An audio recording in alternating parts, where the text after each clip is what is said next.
Pseudoepígrafo de Gênesis. Livro de Melquisedeque. Parte 3. Adão e Eva ficaram temerosos ao conhecerem os planos de Satã, mas foram consolados ao saber que ele não poderia fazer-lhes nenhum mal, forçando-os a comer do fruto proibido. Se, porventura, procurasse intimidá-los com seu poder, todas as hostes do Eterno viriam em seu socorro. Os mensageiros da luz concluíram sua missão recomendando ao casal permanecerem vigilantes, tendo sempre em mente a responsabilidade que sobre eles repousava. Adão e Eva, agradecidos pelas advertências dos anjos, uniram as vozes num cântico de promessa em uma eterna vitória. Estavam certos de que jamais abandonariam o bendito Criador, ouvindo a voz do tentador. Animados ante a promessa humana, os dois mensageiros retornaram ao seio da Jerusalém celeste onde, junto às hostes santas, aguardariam com anseio anelado triunfo. Satã viu aproximarem-se do paraíso os mensageiros e ouviu o canto do homem prometendo uma eterna vitória. Esse cântico fez com que sua inveja e ódio aumentassem de tal maneira que não os pôde conter. Disse então a seus seguidores que em breve faria silenciar aquela voz. As hostes rebeldes ficaram curiosas para conhecer os planos de seu chefe, mas foram por ele advertidas de que deveriam aguardar até que tudo ficasse para sempre decidido. Se o homem ouvisse sua voz, comendo do fruto da árvore da ciência do bem e do mal, seria vitorioso, possuindo para sempre o domínio do universo. Caso o homem resistisse, permanecendo fiel ao Criador, já não haveria qualquer esperança para eles. O paraíso parecia estar envolvido por uma eterna segurança, mas no semblante do homem podia ser vista uma expressão de temor. Desde a partida dos anjos, Adão e Eva permaneciam silenciosos, meditando com reverência sobre a tremenda responsabilidade de sua missão.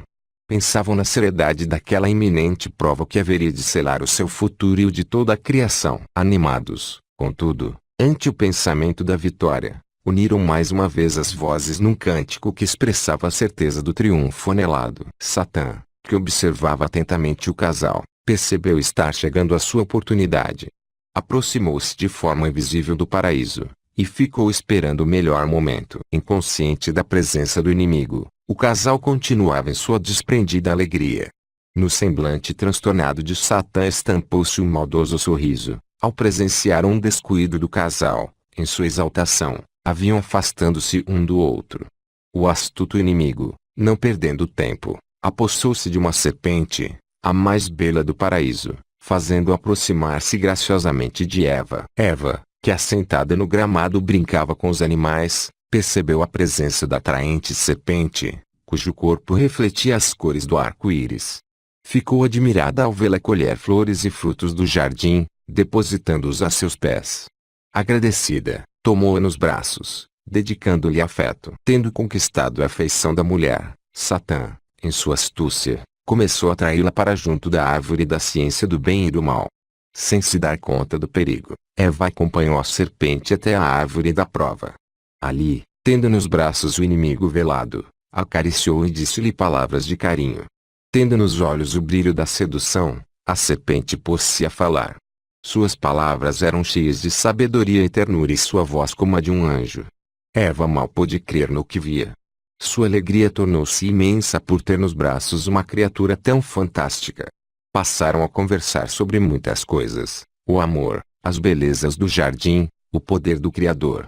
Eva ficou admirada ante o conhecimento tão vasto da serpente, que discorria com maestria sobre qualquer assunto. Envolvida por essa experiência, Eva esqueceu-se completamente de seu companheiro. Nem sequer passavam pela sua mente as advertências dos anjos. Subitamente o coração de Adão pulsou forte por não ver Eva a seu lado. Ergueu então a voz num grito ansioso. Sua voz ecoou pelo paraíso, contudo, não trouxe consigo uma resposta. O silêncio quase o sufocou. Em sua aflição pôs-se a correr de um lado para outro, procurando-a, em vão. Nessa ansiosa busca, sentiu a brisa afagar-lhe os cabelos e recordou seu primeiro sonho. Essa lembrança, no entanto, desfez-se ante o pensamento do perigo que os ameaçava. Com a mente tomada por um grande senso de culpa, Adão apressou o passo na aflitiva procura. Onde estaria sua amada? Mas uma vez ergueu a voz num grito ansioso que repercutiu por todo o jardim: Eva, onde você está? Aguardou uma resposta, mas ouviu somente um eco vazio que o desesperou. Lembrou-se da árvore da ciência do bem e do mal. Ali era o único lugar que não fora procurado. Com a serpente em seus braços, Eva interrogou a respeito de muita coisa.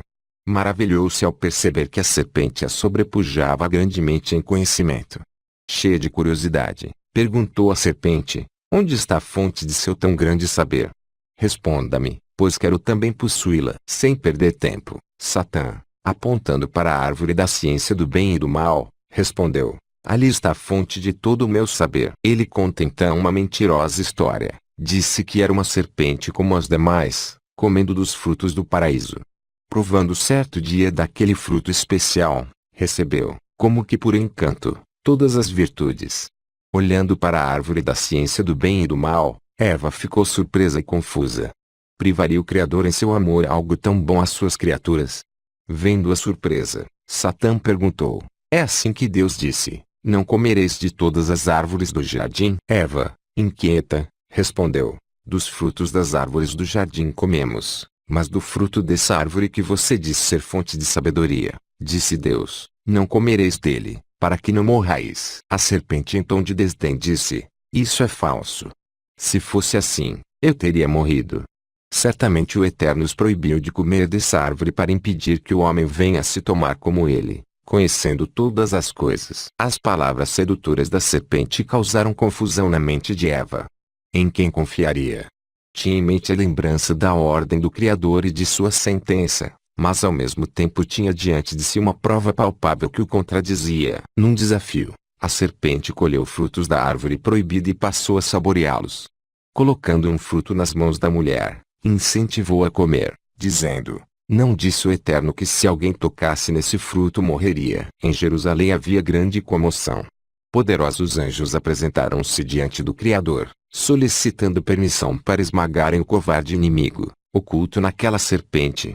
O Eterno, contudo, impediu-lhes tal ação. Deviam respeitar o livre-arbítrio concedido ao homem, podendo ele manifestar sua escolha sob a tentação do inimigo. Os filhos da luz sofriam imensamente ao verem a mulher duvidando daquele que tão bondosamente lhes dará vida e oportunidade de reinarem naquele paraíso. Como poderia duvidar de quem lhes dedicava tanto amor? Eva vacilava em sua convicção ao contemplar o fruto em suas mãos. Seu brilho, seu encanto, uma forte magia atrai aquele fruto à sua boca. Por alguns momentos o futuro pareceu-lhe sombrio e aterrador, mas venceu esse sentimento, pensando nas glórias que haveria de conquistar ao comer aquele fruto. Ainda um tanto indecisa, ergueu vagarosamente as mãos até tocar o fruto com os lábios. Os súditos do reino da luz, estremecidos, inclinaram-se tomados por grande espanto.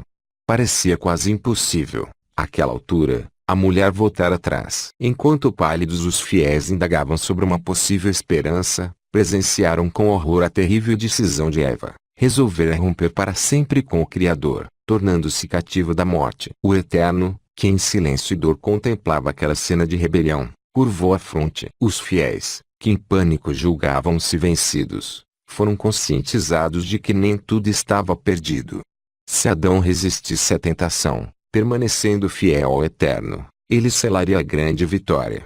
Eva, que foi vítima de um engano, poderia ser conscientizada de seu erro, sendo favorecida com o perdão divino. Quando Adão em sua angustiosa corrida alcançou o lugar da árvore, já era tarde demais.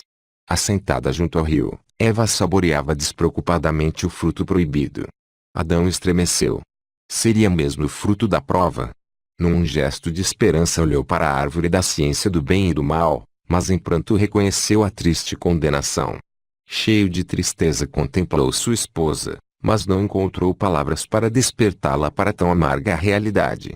Em completo desespero, ergueu a voz numa dolorosa exclamação: Eva, Eva, o que você está fazendo? Ao comer do fruto proibido, a mulher foi tomada por emoções que a fizeram imaginar haver alcançado uma esfera superior de vida. Ao ouvir a voz de seu esposo, ainda tomada pelas ilusórias emoções, ergueu a fronte estampando um sorriso, mas surpreendeu-se ao vê-lo chorando. Com profunda amargura, Adão procurou saber a razão que a levara a rebelar-se contra o Eterno.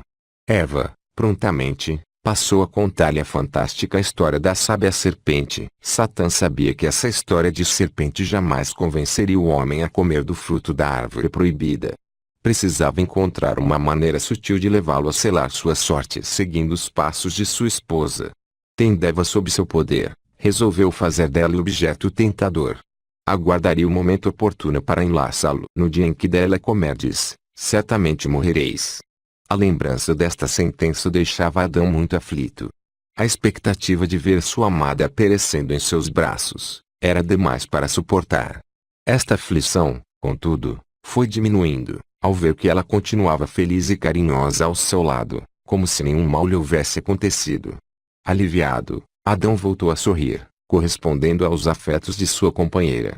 Rendia-se às mais doces emoções, longe de saber que era o inimigo quem o envolvia naqueles abraços. Nesse momento de enlevo, Eva começou a falar-lhe de sua experiência com a ciência do bem e do mal. Falou-lhe dos tesouros da sabedoria que lhe haviam sido abertos.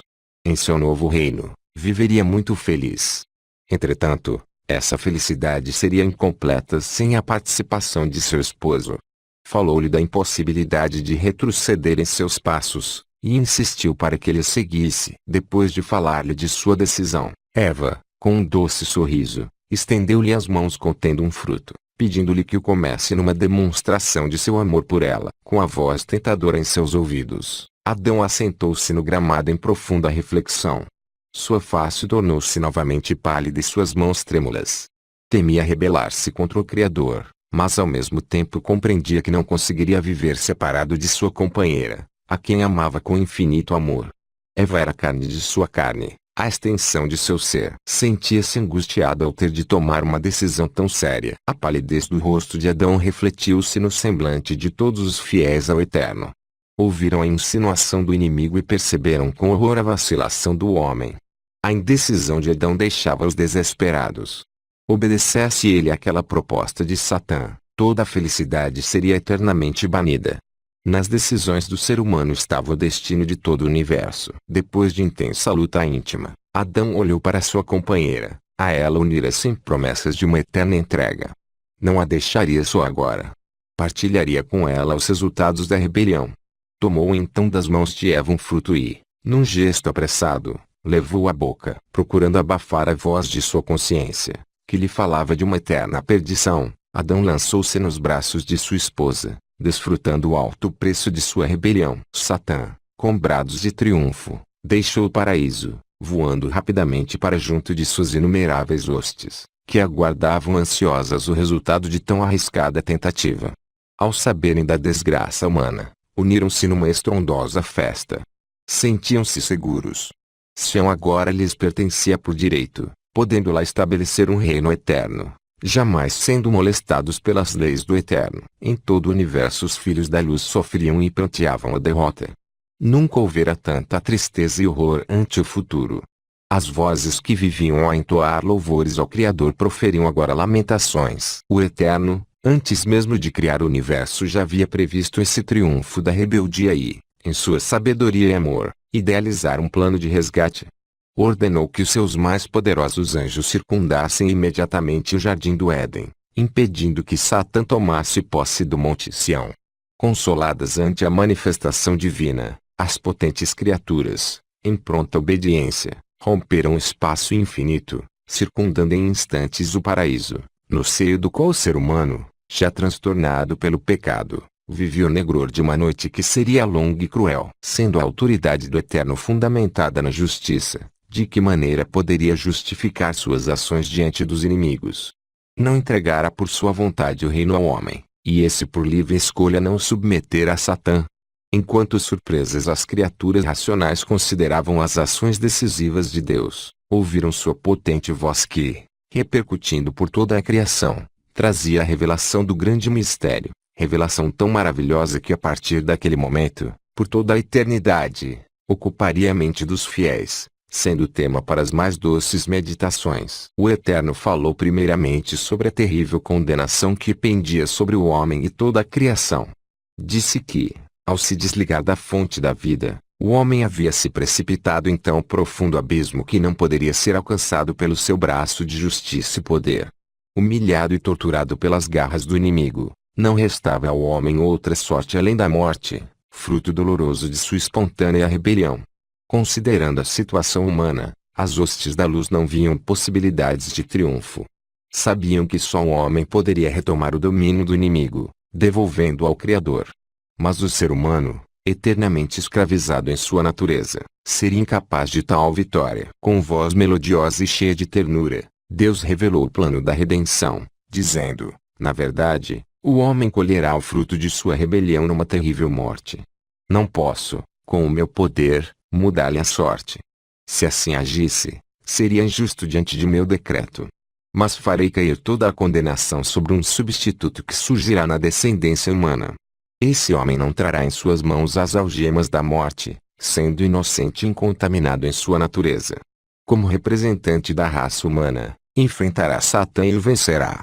Após triunfar nessa batalha, provando que o amor é mais forte que o egoísmo, que a verdade é mais forte que a mentira, que a humildade é mais poderosa que o orgulho, o fiel substituto erguerá as mãos vitoriosas não para saudar a grande conquista, mas para tomar das mãos da humanidade escravizada a taça de sua condenação.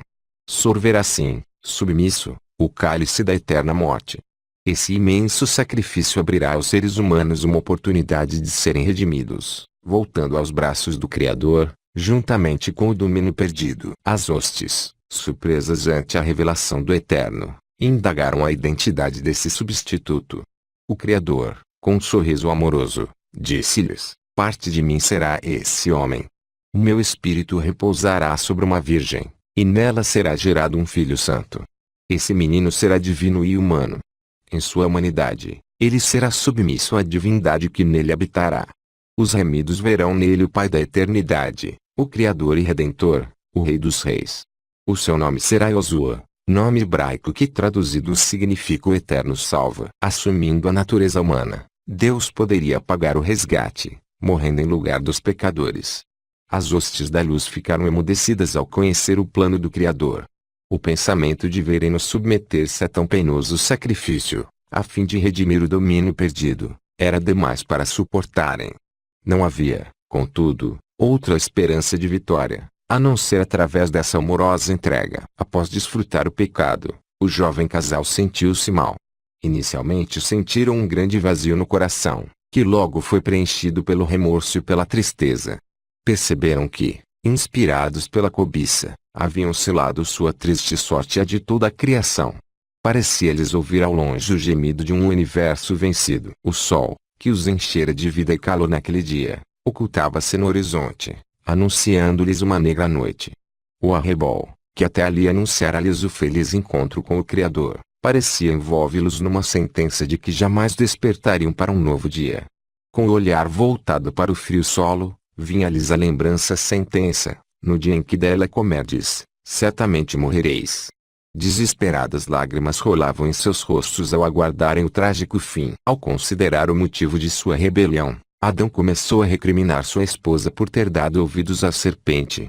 Eva, por sua vez, procurando desculpar-se, lançou a culpa sobre o Criador, dizendo: porque o Eterno permitiu que a serpente me enganasse. O amor que reinava no coração humano desaparecia, dando lugar ao orgulho e ao egoísmo, que se fundiam em ressentimentos e ódio.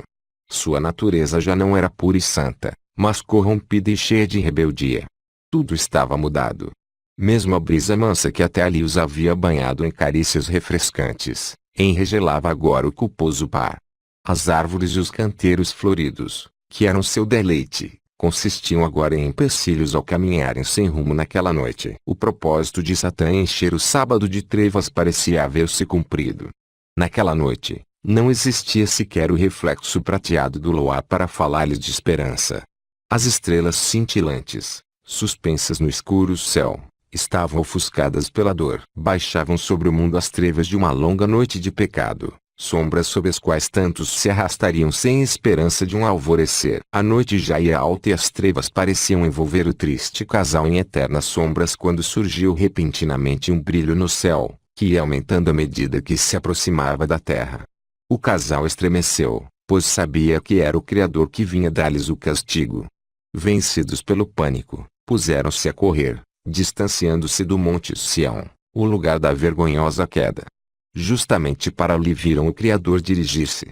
Eles, que sempre corriam ao encontro do amoroso Pai, atraídos por sua luz, fugiam agora desesperados em busca de lugares escuros, de densa floresta. O Eterno, movido por infinito amor, passou a seguir os passos do casal fugitivo.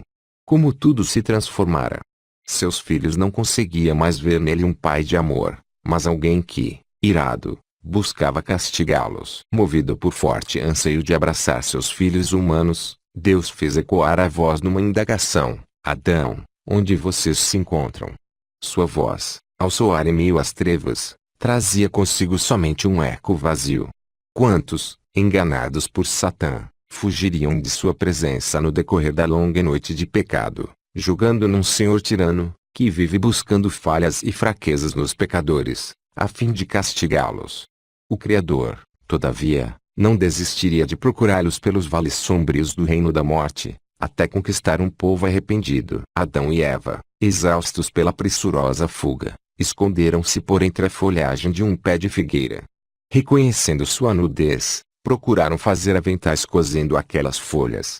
Vestidos assim, julgaram poder livrar-se do sentimento de vergonha ante o Criador. O Eterno, aproximando-se do local onde o casal se escondia, perguntou: Adão, onde estão vocês? Não podendo mais se ocultar de Deus, Adão ergueu-se juntamente com sua companheira e, cabisbaixos, apresentaram-se ao Criador, prostrando-se trêmulos a seus pés. Não conseguiram encará-lo mais, devido ao senso de culpa. O Criador, carinhosamente, tomou-os pelas mãos, erguendo-os do chão, e, com expressão de tristeza no semblante, perguntou-lhes: Por que vocês fugiram de mim?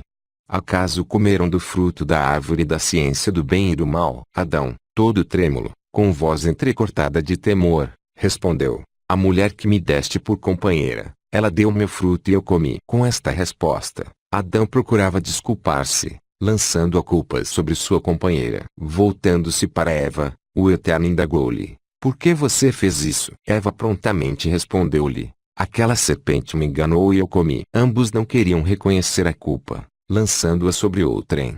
Em suma, atribuíam ao Criador a responsabilidade por todo o mal praticado. Por que conceder-lhes o livre-arbítrio? Por que criar a mulher? Por que criar a serpente? Deus observava seus filhos que, tímidos e desconcertados, permaneciam diante de si. Com profunda tristeza, ele previu que essa seria a experiência de incontáveis seres humanos no decorrer da história. Quantos haveriam de se perder por não reconhecerem a própria culpa? Quantos procurariam justificar-se, lançando seus erros sobre os outros e até mesmo sobre o Criador? Com palavras brandas, o Eterno procurou fazê-los reconhecer sua culpa. Somente reconhecendo sua necessidade, poderiam ser ajudados. Olhando para as frágeis vestes tecidas por mãos pecadoras, disse ao casal: Filhos, essas vestes são insuficientes, logo secando se desfarão. Vocês precisam de vestes duradouras, que possam cobrir vossa nudez, livrando-vos da condenação. Se vocês quiserem, eu posso dar-lhes essa veste. Continua: